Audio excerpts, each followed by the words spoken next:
Hello, how are you? How is your fuel economy? Would you like to increase your miles per gallon by about 20%? Well, you can. But first of all, we've got to do away with a lot of the mumbo jumbo around hypermiling. There are a bunch of hypermiling tips, most of which are pretty much nonsense, and then there's a couple that do really make sense. But the one that makes the biggest difference doesn't really get talked about. And unlike the rest of these tips, this one is actually a really good driving practice. And it's something I've put into place kind of unknowingly for the past 15 years. And I've found pretty much any car I drive, I always get good fuel economy. This Volvo does much better than it says in the book. My old Rover 25, I was consistently getting way over 50 miles per gallon out of a 1.4 petrol. And when I worked for Edmonton's Electrical, I would routinely pick up a full long wheelbase Sprinter van that read average 28 miles per gallon and return it back to work later on that day with more like 38. Slipstreaming is probably the most effective way of reducing your fuel consumption, but it's fraught with problems. I mean, for one thing, you can't do it everywhere because you're relying on having a big vehicle in front of you, and that doesn't always happen, although often it feels like it's happening too often. You have to be something like 2 car lengths behind the truck that you're following, which is, well, it's just way too close. Although you can brake quicker in your car than the articulated lorry can, it still relies on reaction times, and you just simply don't know what's going on ahead of it. Statistics show that you can reduce your fuel consumption by up to 40% by driving in a slipstream. But it is quite possibly, potentially, the most dangerous thing you can do to try and save a bit of money on fuel. A very popular suggestion seems to be to overinflate your tyres. So from about £32 maybe to 40. Now, if all you want to do is save some money on fuel, that will work because it's going to reduce drag, reduce friction. It's going to upset the grip somewhat. It's going to be potentially dangerous in the wet, but you save a little bit of fuel, so why not? You see, it's flawed. It's incredibly flawed. The only way you could possibly say that's going to work is if you've just hired a car and then you're going to give it back afterwards and you're just passing on an expense to somebody else. And that is a clue on where we're going to go to actually save fuel. Keep your windows closed.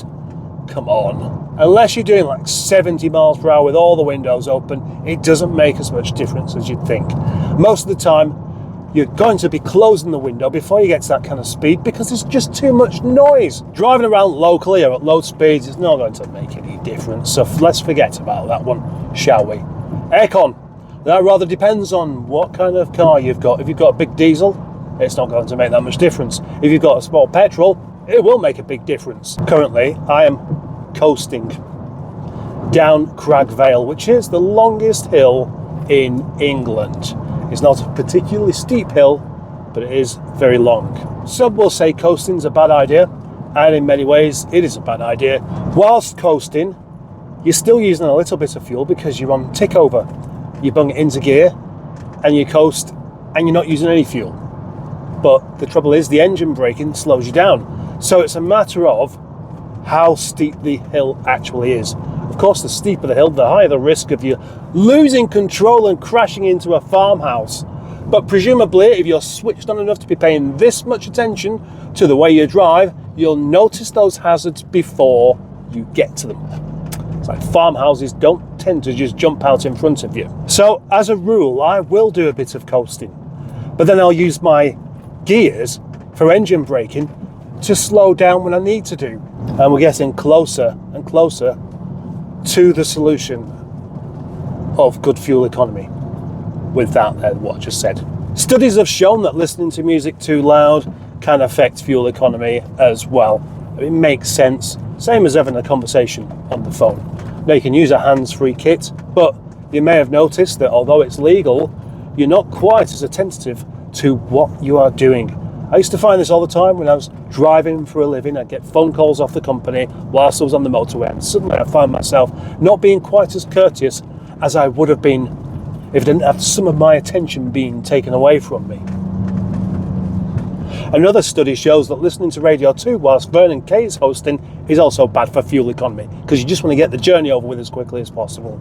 About 20 years ago, I read an article in a car magazine that gave evidence that accelerating more quickly saves fuel, because you're not spending so long with your foot on the accelerator. And I think there's a bit of truth in that. You don't have many functions in the car whilst you're driving.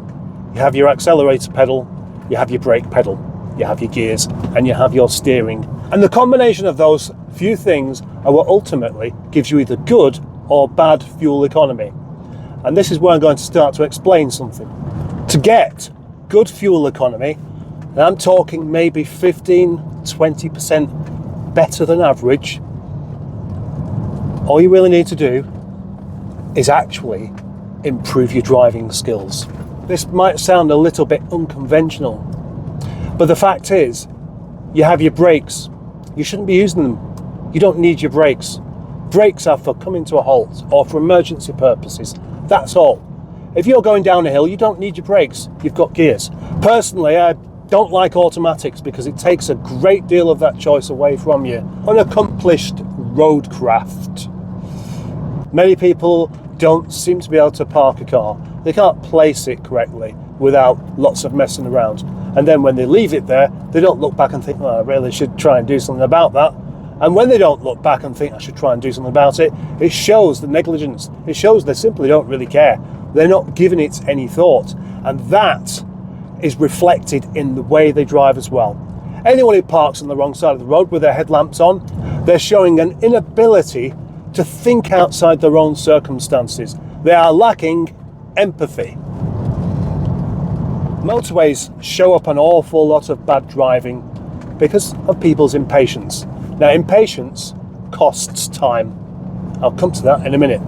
But this is a rather interesting thought. If you drive along, dabbing your brakes all the time, you're sending signals to the driver behind you, of course, and it's the wrong signal. It's telling the driver behind you that you're slowing down, that you have to stop when you're not. But all you're trying to do is maintain that same gap that you have between yourself and the car in front. That can be for one of two reasons. It could be because you simply are too afraid of anybody jumping in the gap, or it could be because you just don't realise that you're too close. This is how many people drive. They'll have this gap that they want to maintain. They use the car in front to decide how fast that they're going to go, and with that, they're constantly changing speed, which is bad, very bad for fuel economy. What you actually really need is a constant, steady speed. And that's why using the cruise control is recommended. But I don't like it. I don't use it. I think you can do better than cruise control. I think cruise control is there for people who cannot be bothered to actually think about how fast they want to go and how to maintain that speed.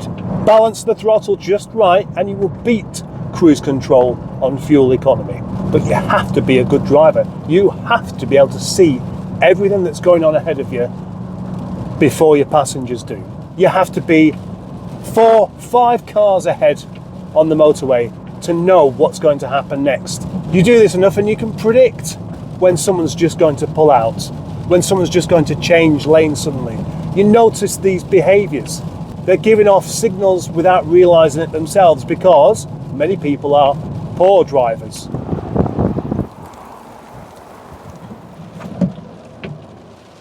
If you can go from one place to another without using your brakes, then that shows you are paying attention to the road ahead properly. And if other people could do it, it would save everyone money. So consider this. Where do traffic jams come from? Roadworks, possible crash, build-up of traffic, too many cars on the road. One that causes the most jams is actually driver error. So there's a thing called the phantom traffic jam. You're going along at 70 miles per hour on the M60, then suddenly it all slows down and comes to a complete halt. And then you're edging forward, expecting to see some sort of horrendous incident further up the road, and there's nothing. Suddenly it clears and you're off. That is caused by the ripple effect of bad driving. One dab of the brakes, the car behind dab their brakes, and they dab a bit harder, and they dab a bit harder, and they dab a bit harder, and suddenly the whole motorway comes to a standstill a couple of miles away from where it's still going because of one inconsiderate driver. Yes, I am perfectly happy to lambast, to reprimand such a driver because of the amount of inconvenience it causes, not just to me, but to you. And it's done quite simply because of not paying enough attention to what you're doing. The way to save fuel is to not keep changing speed. Getting into a traffic jam uses up quite a lot more fuel, but not just for you, but the other 100 or so cars and lorries within that jam that cascades further and further back. It doesn't just stop. As long as the traffic is relatively heavy, it will just carry on, turn into one endless jam, not costing pennies, costing hundreds of pounds in fuel. That is a major problem when you consider that the person who causes this thing, unwittingly, will be doing it every time they are on the road. If we could get rid of all the people who can't drive properly off the roads would be clear. Not just because they wouldn't be causing such incidents, but there'd be barely anything left on there. People are taught to drive by instructors, trying to get them through a test so they can get straight onto the next one, so their pass rate can be something to shout about. What I see everywhere I go are people who have passed their driving test and then put no more effort into it whatsoever. And they'll all say, oh, I can drive as well as anyone else, and clearly they cannot. Those people become minicab drivers. I know some people who are not smart enough would have some sort of answer to this as like, what, you reckon not braking would improve your fuel economy? What are you supposed to do to stop? Crash into the thing that's in front of ya? Well, I am used to people who don't listen properly, so yeah, why not? You go ahead and do that. For everybody else who actually is listening and hasn't tried this, do try it. Simply try it. Try not to use your brakes. Try to drive in a way where your brakes aren't necessary, and you will see your fuel economy rise. Near where I live, there are plenty of big hills, and big hills often mean you need to use your brakes a little bit to maintain your speed. No, there's nothing worse than being behind someone going down a hill with their foot on the brake all of the way.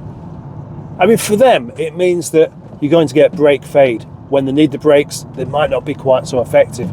But worse than that, what signal are you giving? If you want to brake suddenly, you've got no way of telling the car behind you that you're braking, because you've already used up that bit of information by misinforming the driver behind you. To conclude this, let me just say that there are more important things within driving than fuel economy. But when you do drive as well as you can, it just comes along with it. It's very difficult to get bad fuel economy whilst driving properly. Thank you, I'm out. Drag, reduce friction, but of course wear your tyres out on the inside.